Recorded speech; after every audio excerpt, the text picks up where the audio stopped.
کوهنوردی ما که از روز قبل آغاز کردیم، آمدیم در نیمه کوه.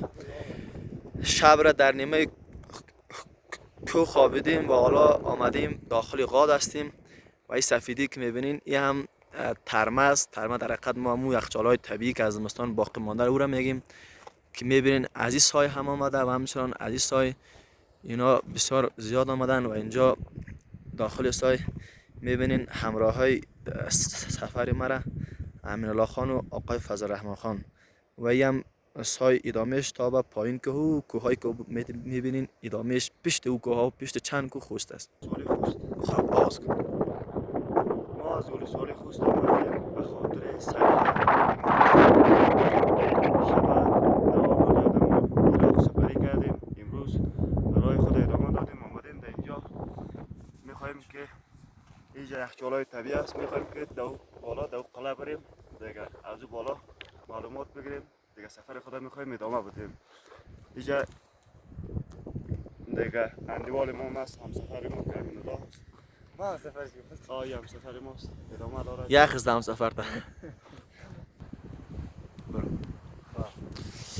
ما از خانه به مقصد سیاحت در طبیعت به خاطر دیدن کوه، منظرهای طبیعت آمدیم تا یخچال‌های طبیعی، این کوه‌ها و بریم تا یک مناطق قلعه بالای کوه را که در اونجا حوض است، آبزار را دیدن کنیم و از این طبیعت زیبا لذت ببریم دیگه. دیگه کوها از دست نخورده ترین مناظر طبیعی طبیعت هستند که هنوز دست هیچ انسان به اون به خاطر تخریبش نرسیده.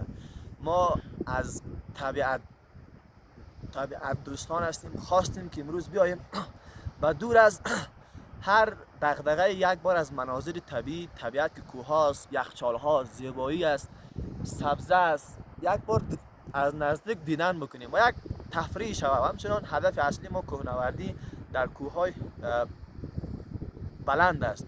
این کوه ها از سلسله کوه های مشهور هندوکش است که ارتفاعاتش خیلی بلند است که حتی در عمق زمستان نیز در اینجا برف و یخچال طبیعی وجود دارد.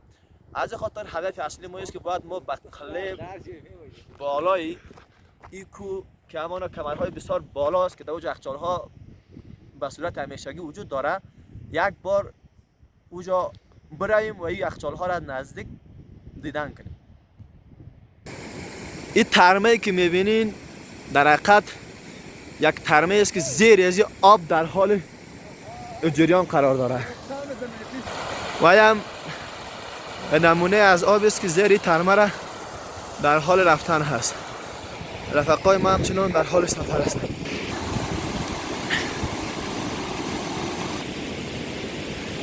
رفقای ما در حال رفتن به بالا هستند.